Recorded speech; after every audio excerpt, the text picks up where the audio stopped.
من کامەران حاج عومەر لەگەڵ هاوکارانم لە باسی ڕۆژ ئەم جارە بە دوواداچوون دەکەین لەسەر کێشە و گرفتی بەردەم کرێنشینانی هەرێمی کوردستان. ماوەیەکە کرێی خانوو و شوقەکان لە نێو هەرێمی کوردستاندا زیادی کردووە. کرێنشینان بۆ زێدەبوونی کرێکانیان چی دەڵێن؟ خاوەن موڵکەکان ئێستا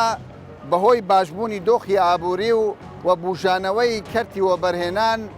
مانگ لە دوای مانگ باز لە زێدەبوونی کرێی خانوو شوقەکان دەکەن. حکوومەت چ پلانێکی هەیە بۆ ئەوەی کرێنشینان زەرمەند نەبن و بتوانن بە ئاسوودەیی بژین؟ کەرتی وەبەرهێنان بە شێوەیەکی گشتی بە تایبەت کڕین و فرۆشتن و بەکرێدانی خانوو شوقەکان بە چ شێوەیەکە؟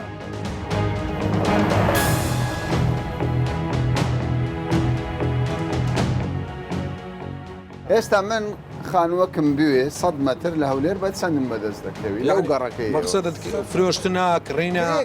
کرێکە کابراایکی هەژارم خانووی کرێخانی کرێ ئێستاکانە لەو لە عەرزەخانێکی کرێ نییە. خانی لە 450,000 پارە و دەمانە بە 300 بوو. باشە ئێستا ئەو هەموو نووسنگای عقاراتە دەڵی خانووی کرێ نیە؟ نییە بەخۆ بەڕاستی نیە. ڕۆژانە 50 کە 100 کەس دێت تێرکانە. ڕۆژانە 50 کە 100 کەس دێت تێرکانە. خانی کرێ هەیە بێتری جارەک و ماڵ. عەرەبیان کورد؟ عەرەب. عەرەبەکە بەکەمی عەرەبە لە چێ بۆ ئەی پێشتر لێرە نەبوونەوە عەرەبانە؟ نا ئێستا مەسان پێشتر کوبرەی بڕێک گەڕانەوە بەس ئێست لە بۆ شوێن خوان گەڕانەوە لە مەکانیا بەس ئێستا وردەوە دووا لە بۆ لێر دێنەوە ینی گەڕانەوەی ئەوان هۆکاری سەرەکی گرانبوونی کرێی خانووە حتما گەڕانەوە هۆکاری سەرەکی گرانبوونی کرێی خانووە. ئێستا وردەوە دە ڕێژان زیاد دەبی ڕۆژانە بەردەوام ڕێژانە زیاد بوونەوەوانە دەگەڕێنەوە پرسیار دەکەن خانی کریان پێویستە. لەو حاڵەتی ڕێژێکرێ بەردەوام لە بەرزبوونەوەدایە.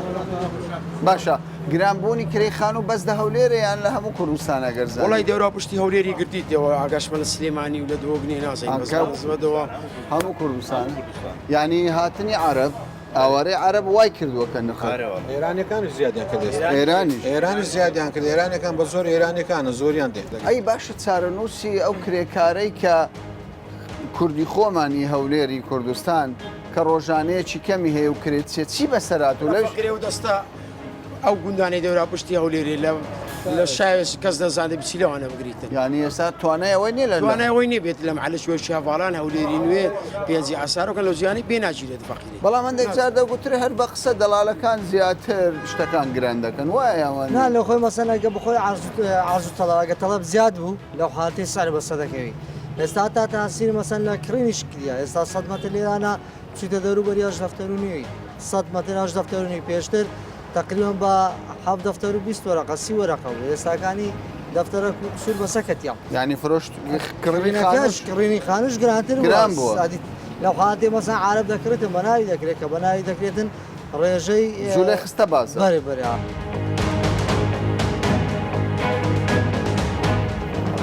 چەند ساڵە کرێتی؟ تقریبان 14 سال دەبێت. 14 ساڵە کرێتی؟ بەرێ. ماشەڵڵا کەسابەتیش دەکەیت؟ نەک لەو توکانی هەلەمارە کرێتمە بێت هەلو دەزانم ینی مەبەستمەوە دەڵێم ئیشیش دەکەی نەتوانێ ببێ خاوەن خانوو. نەوەڵڵا لەبەر چ؟ لە بەرەوەی بەس پارەکە لە بۆ کرێکەیە. چەی دەدەی مانگوێ؟ لێرکوانە 300,000 دەدەم. لە ماڵی چەی دەدەی؟ 150,000 دەدەم. 150؟ بەرێ. لە چ شوێنێکەوە 150؟ هەر لەو کۆرانەی پشتێرکانێ. 150 بەرێ. باشە خۆ بەس یەک غورفەیە. یەک غورفە؟ چەند مەترە؟ 100 مەترە بەس یەک غورفەی تێدا غورفەکە تقریبان 3 بە 4 شتێکەوە. 3 بە 4 بەرێ. ینی سەری شوقەیە گوتت؟ قڕە خانووەکە قڕە سەریدارە. ترسن لەوە هەیە خانووی دار و سەر بە قڕ بە تو بڵێ زیاد کە کرێیەکەم بۆی؟ ئەرێ وەڵڵا. باسی کردووە؟ باسی ناکردووە بەس ئەوەی هەیە ئەگەر چکە کرێ ئێستا زۆر گران بۆ بەعام. ترست هەیە لەوەی؟ ترسم هەیە لەوەی کە گرانی کە باشە بۆ دەردەینی؟ نەوەڵڵا. ئەی ئەگەر ساحب خانوو پێت بڵێ زیادی کە چ دەکەیت؟ وڵا دەبی لەبۆی زیاد کە هیچ چار نییە. ئێستا دوێنێ خانوێک لە تەیش منە خانێکی دوو قاتە دەڵێ 400,000 بەڵێ 400,000 دەڵێن بۆ 400,000 کاکە دەڵێ وڵا عەرەب و سووری دەیانێ بۆندا بە زیاتریش دەیانێ نایدەمە کورد من بۆندا 350,000 دینارمەنداوە پێی نایداڵێ عەرەب و سووری بۆندا دەیانێ. باشە لە گەڕەکی باداوەی ها؟ بەڵێ لە گەڕەکی باداوەی هەولێر پێم وایە گەڕەکەکی هەژار نشینیشی. بەڵێ هەموو گەڕەکێکی عەشایر و هەژار نشین. ئەوجە بە 400 ئەوجە بە 400,000 100 مەتر. بەڵێ بەس من ئەوە هەمووی دەگەڕێنەوە خەتای کوردەکەی خۆمان بۆ دەزانین بۆ وەکو پێم وتی ئەگەر سووریەک بێ عاربی بۆ 50,000 زیاتر نایدەنە کوردەکەی خۆمان دێدنە عاربێ ئەخر بەڵام ئەمن لەگەڵ چەند کەسێکیانم قسە کردووە دەڵێ کوردەکە پارەی ئاو نادا پارەی کارەبا نادا وڵای هەر هەمووی هەمووی وەسلی زبل کە پارەی زبلیشمان هەمووی واصل کردووە پارەی کارەبای ڕێسی پارەی ئاو پارەی هەموو شتێک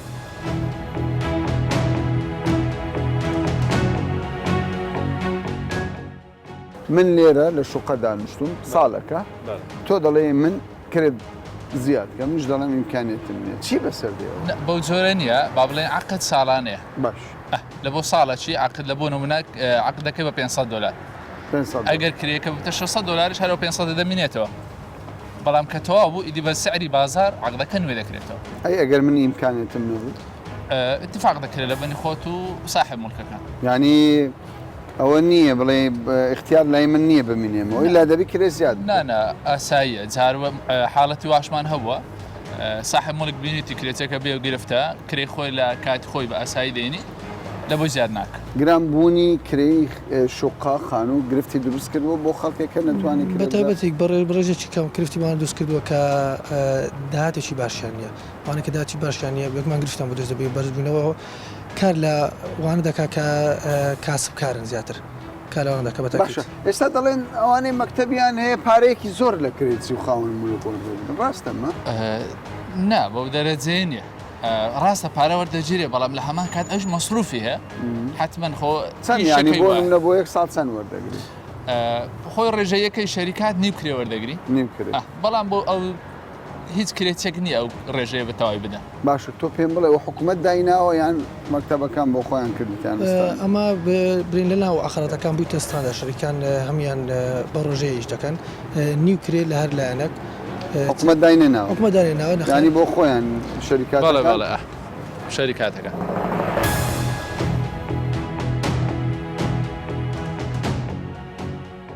ئێمە لە گەڕەکی باداوین وانە وابزانام یەکێک لە گەڕە کاژار نشینەکانی هەولێرە کرێ گران بۆ یان نسام کرێ گران بووە لەبەرەوەی هاتیە ئەوە سووری زۆر هاتیتەوە عەربی برێنی مووسێ زۆر هاتیەوە بەڵێن کوردی ڕۆژهەڵات کوردی ڕۆژهەڵاتی شاتیە کوردی برێنی ئێرانێ هاتیە زۆر هاتیە داوای خانووی بەکرێ دەگرێت داوای خانووبی شوقەبی یعنی زۆر شوقەکان گران بووینە باشە تۆ کرێتی ها باشە ئێستا زۆر کرێتی هەیە دەڵێ خاوەن مولکەکە تەلەفۆنم بۆ دەکات دەڵێ کاکە گیان ئەگەر کرێی زیاد نەکەی دەرد دەکەم زۆرە بەرەگەلێک زۆرە ئەتی حکوومەت کو دەبی دەری بکە پێشترەوە برێم چ ئێستانە کابراگە واستەی هەبی کابرا کرێچەکەی دەردەکە ئەگە واستەشی نەبی کرێچەکە من یەکەشی دەناسم کابرا هەر لە خانێکی نەچۆ دەرێت ئاخری خانەکەی لێ کڕی خانەکەی لێ کڕی وایە کرێتیش غەدر لە بەرێ ئەرێوەڵە جارە کرێچەکەش غەدر لە سابخانێکی دەکات دەخەزیێتن بوونا ینی برادرەتە بووە بەرێ نا کابرا گوتنی ئەمڕۆ گوتێ دەردەکرێت کابرا گوتی شمەخانەکەی تعمیری دەکەمەوە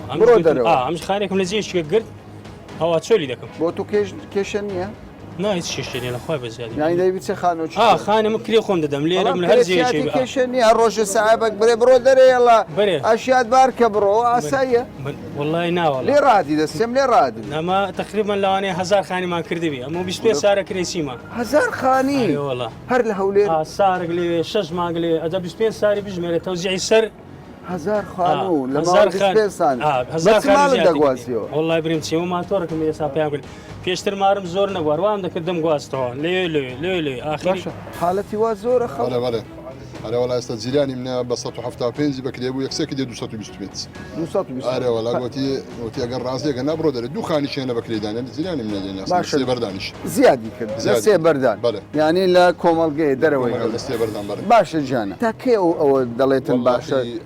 ترس لەوە نییە سێمانجی تریسان بڵێ زیاد دەبێ وڵا ئەوە ینی گرانتیش نییە لۆ ساڵ عەرەب و سووری و ئەوانە هاتنەوە کابرا بێم نەتەبی ساحبخانی دەرێ ئەگەر ئەوەن دێدەی دەنات چۆلیکە پێ دوایە حکوومەت دەبی تەدەخل بکە یان شەرەوە خەڵک بازار حکوومەت تەداخل نەکاتی چێ تەداخل دەبی قانونەکە دەبی داینی قانونەکە بێ ئەلە لەقەڵ ساڵک باکرێکی وابی دوای ساڵک حکوومەت دەگەر تەداخل نەکەی چێ تەداخل بکە ئەرێ وڵای ئەو دەستە لە دەست حکوومەتە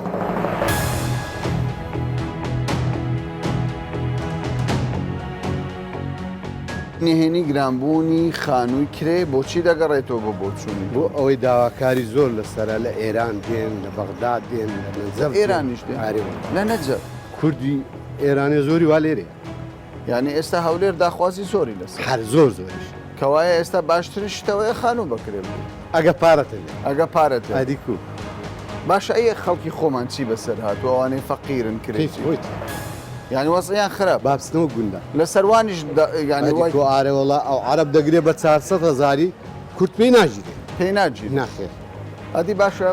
چێ نرخی کرێ دادەنێ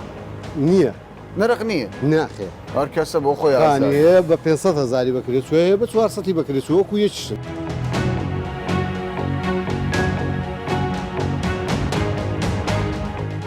من چاک کوڕم کردی چار کوڕت کرێت لە چێن دەرێک لە بنەسراوی لە بنەسراوە چەندی دەدەن کرێ هەیە 200 هەیە 250 باشە تۆک و باوکێک چوار کوڕت کرێت خاوەن خێزانن ها هەموو خاوەن خێزان باشە ترست لەوەی هەیە کوڕەکانت ئێستا خانوویان نییە کرێت چینە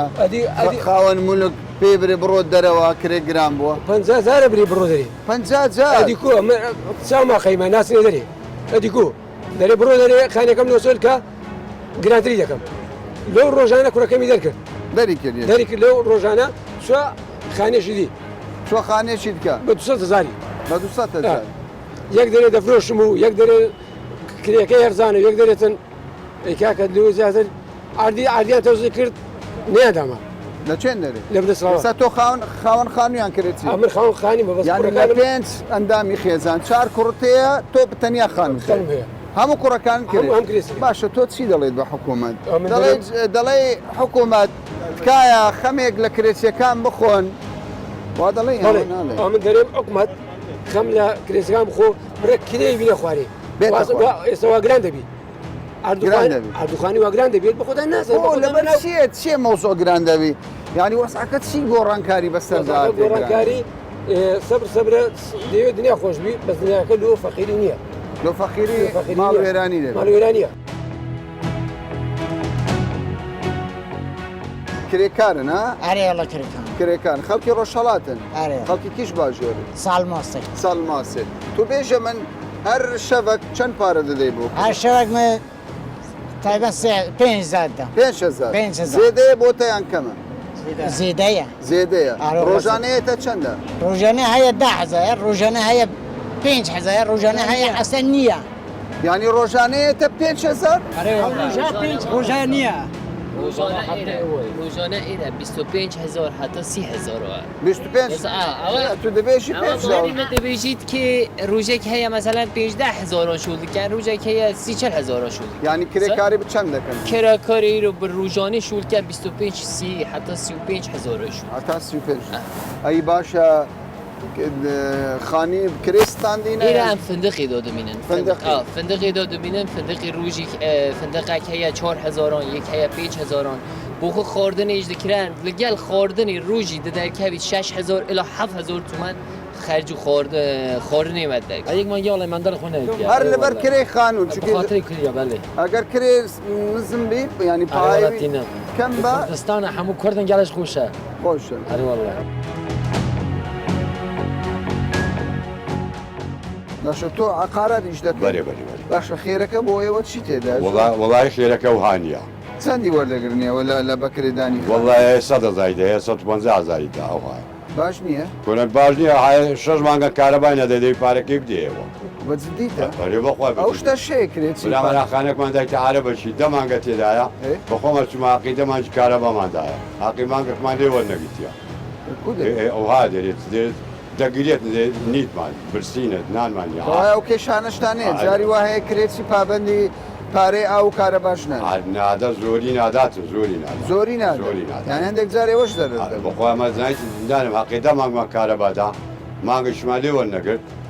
جارێک 150,000شمان دانەوە ئەوجا قەلۆلۆ ماچۆر کاتن بۆ عاری ئەو ئەی حکوومەت لای چێ کرێتیان حکومەت عقی پێدانێت تەدەخل ناکات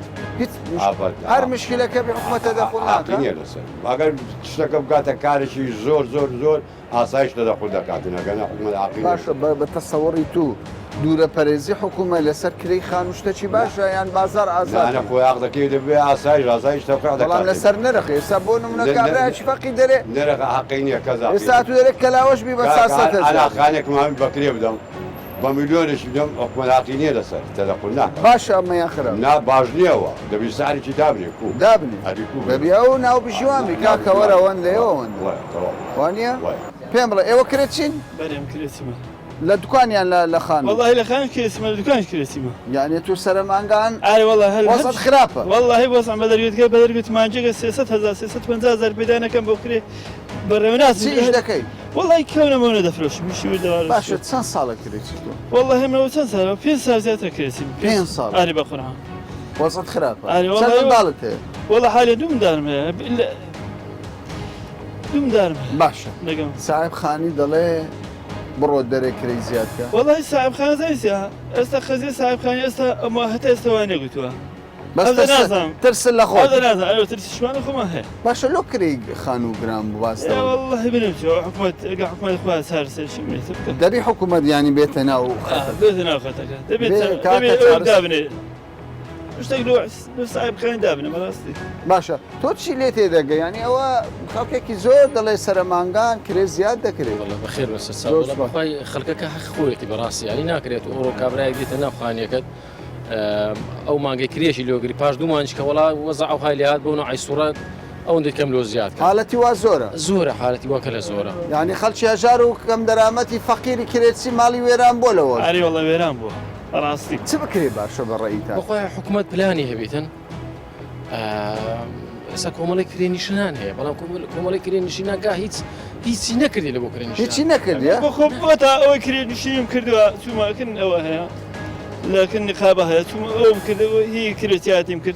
أو تنسى كذا تنسى بيسا كذا هركز جواب شيء ده بس بين على مرلج أكاتي شو ما بس بيسا شان لسان لسان كذي ولا كم ده دامو تدوها هيس وشانيا رجال لدود بنيرن أريكاكتو ستفيد ديوت ستفينات دەڵالەکانە بۆ خۆیان شتەکان ڕەواجی دەدەنێ و دەیکردنەوە و دەڵێن گران بۆ مەسلەی دەلالەکان یان برین عقارەت دەتوانێت کۆنتترۆلی بازار بکە بەڵام ناتوانێت کۆنتترۆلی مێشتی خەڵک بکە خەڵک ئەوەی ئێستاگە سیر کە خەڵک بەرە پێش سووە خەڵک دەیەوێت لە شوقە دابنیشی ئەمنیەتی بە خۆت بیتن ئاو کارەبای بە 24 کاتژمێری هەبێتن ئەگەر سێری دەرەوە بکەی کێشەی ئاو کارە بەهێشتان بە تەواوەتی حەل نەبووە بۆ نمونە لە هەموو یعنی لە قانونی ئیستثماری هەموو دنیای تۆ ئەگە دەفتەرێک تەیە پێویستە داهاتی مانگانت $50 بێ بۆ هەر دەفتەرێ بۆ نمونە من دە دەفتەر لە ئیستثمار بەکاردێنم یان $1,000,000 دەمەوێت لە ئیستثمار بەکاربێنم دەبێ بێگومان بەلایکەم داهاتی مانجێکم نیوەی ئەو پارەیە بێ کە من بەگەڕی دەخم لە ئیستثمار کەواتە بە پێی ئیستثماری ئێوە لە دەفتەرێکدا ساڵێک $6 دەبێ ڕابچێش لە هەر دەفتەرێک بەڵێ وای لێ دێ بەڵێ ئێستا نرخی کە بەرز بۆتەوە بۆتە دە دەفتەر بێگومان دەبێ مانجی بەلای کەم $450 یان $500 نیوەی یعنی نیوەی نرخی خۆی ڕابچێشتن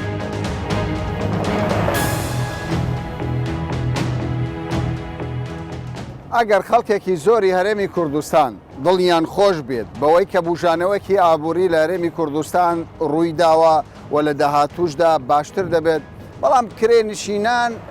زێدە دڵخۆش نین بەوەی بەشێکی زۆریان کە کرێنشینن بەشێکی زۆریان چەندە ینی قسەی جددی لەسەر ئەوەی کە چەند کرێنشین هەیە بەپێی ئاماری کۆمەڵی داکۆچیکردن لە مافی کرێنشینان زیاتر لە 345,000 خێزانی کرێنشین لە هەرێمی کوردستان هەن بەشی زۆریان لە هەولێر وەک پایتەختی هەرێمی کوردستان دەژین کا کارزان وتەبێژی کۆمەڵی داکۆچیکردنە لە مافی کرێنشینان ئێستا میوانمە کا کارزان سلااوت دەبێ بەڕاست ینی زۆربەی کرێنشینان لە هەولێرن بەڵێ وەک دەبینین لە هەرێمی کوردستان کە کرێنشینان هەن بەڵام پشکی شێر بەر هەولێر کەوتووە بەر هەولێر بەڵێ زیاتر لە هەولێر بەڵێ باشە ئێستا کرێی خان و شوقەت زیادی کرد بەڵێ زیادی لە هەموو کوردستان یان بەس لە هەموو کوردستان بەڵام بە تایبەت لە هەولێر زیاتر بەرز بۆتەوە لە هەولێر زیاتر بەرز بۆتەوە لە سلێمانی وە لە دۆچیش نرخی کرێخان و بەرزە بەڵام وەکو پێوەری هەولێر نییە ئەوەک دەبینین کە لە هەولێر بەڕاددەچی زۆر ئیستقلال کرایە لەلایەن نووسنگەکانەوە بگرە خاوەن ماڵەکانی ژیانی ئیستقلال کراوە بەڵێ ئێستا ئەمە هەندێک کەس تەلەفۆنی بۆ ئێمە کردووە دەڵێ کاکە من عەقدم هەیە لەگەڵ خاوەن مولک بەڵام بە من دەڵێ کاکە ئیتر تەواوە من ناتوانم بەو کرێ دەبێت تۆ ئەو خانووە فرۆشراوە بیانوەکەوا دەڵێ فرۆشراوەتە کەسە چکە دەبێ عەقدێکی نوێ بەداخەوە لە پێشتردا ئێمە یاداشتێکماندا بە ئەنجومەنی پارێزگای قۆزەیی و پەرلەمانی کوردستانی شکاریان لەسەر نەکرد دەکرا 100 متر خانوو تەنها بڕەکەی مانگانەی 150,000 دینار بایە خانووی 200 متر 250,000 بایە بەداخەوە و تا ئێستا ئەوەی بەرپرسە لە بەکرێدانی خانوبەرە هیچ ئەنجومەنێکی نووسنگەکان نییە یعنی وەک دەبینین وەک بەربەڕەڵاییەک وایە کە نووسنگەکان خۆیان سەر و نرخی خانوەکان دیاری دەکەن لە چێ ئێوە لە چێن ئێمە داکۆچیمان کردووە یا داشتمان گەیاندۆتە حکومەت بەڵام کاریان لەسەر نەکردووە وەک دەبینین نووسنگەکان دەیانەوە قۆڕغی دەسەڵات بوو یعنی قۆڕغی کریخانوەکان بکەن لە پێشتا وای لێ هاتووە بەڵێ ئێمە دەبینین عەرەبێک ڕوو لە هەرێمی کوردستان دەکات تەنها 6 مانگ لە ناو خانوو دەبێت کە 1 ساڵ دەدا داراییەکەی بەرزە بەڵام کەسی فەقیر و خێزانی هەژار ماڵی وێران دەبی وەک دەبینی کرێنشینان جگە لەوەی کە ماگانە کریخانوەکەی دەدا بە زیادەوە بەقەدەر کریخانوەکەی ماگانە هەبوو عیلاج بەکاردێت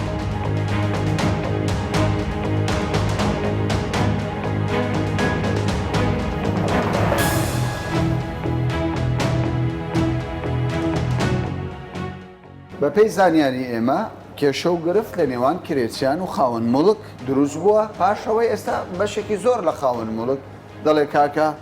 دەبێت کرێکە زیاد بکەن ئێوە کۆنجمەنی پارێزگای هەولێر کە زۆرترین ڕێژەی کرێچیان لە سنووری پارێزگای هەولێرە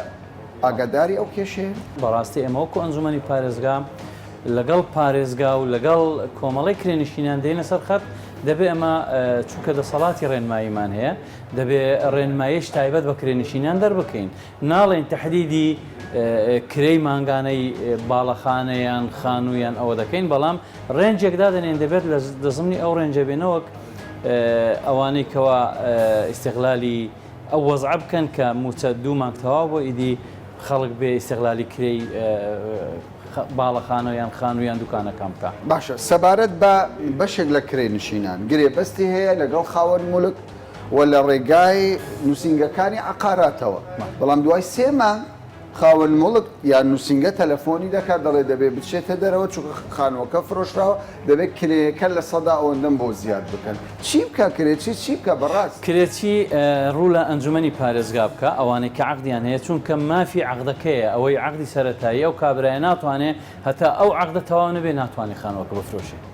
دەبێت عەقدەکەی تەواو بێ لەگەڵەوە مافەکەی اینجا بتوانێت بچی عەقدی تر بکە بە حقیقت ئەمە بەدەرە لە هەموو ڕێنماییەکان بەدەریش لە یاسا ئەمە جۆرێک لە فرتوفێر لە هاوڵاتی بەسەزمان دەکەن بۆیە ئەو کەسانی ئەو زۆر عەقدیان هەیە سەردانی ئەنجومەنی پارێزگا بکەنیان لینچێک ئێمە دروست دەکەین لەگەڵ لیژنەکانی ئەنجومەن بۆ ئەوی مافیان بپارێزین ئێستا تۆ لە خێزانێکی کرێنشین بپرسی دەڵێ ئاردێکی زۆری هەیە حکوومەت و ئیمکانیەتیشی تا ڕادەیەک هەیە شوقەمان بۆ دروستکە و پارەی لە باتی بدەین بە خەڵکێک بدەین بە حکوومەت باشترە خۆی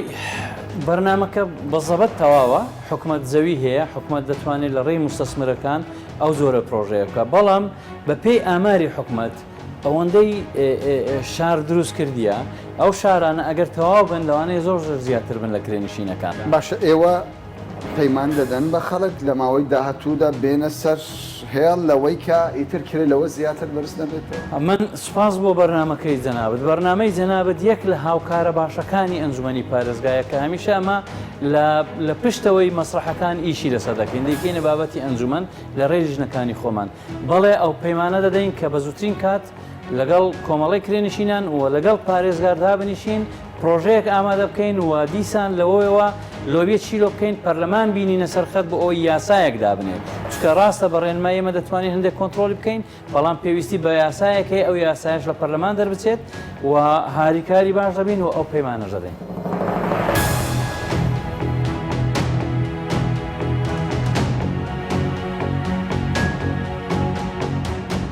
لەم بەدواداچوونەدا بۆمان دەردەکەوێت کە لە ماوەی چەند مانگی ڕابردوودا کرەی خانوبەرە لە $50 تاوەکو $150 بۆ هەر خانوویەک لە هەولێر و تەنانەت شارەکانی دیکەی هەرێمی کوردستانیش زیادی کردووە. سەبارەت بە شوقەکان لە هەر شوقەیەک $50 بۆ $300 کرێ زیادی کردووە. ئەوانەی لەو کەرتەدا کار دەکەن دەڵێن خواست زۆر بووە، خەڵکێکی زۆر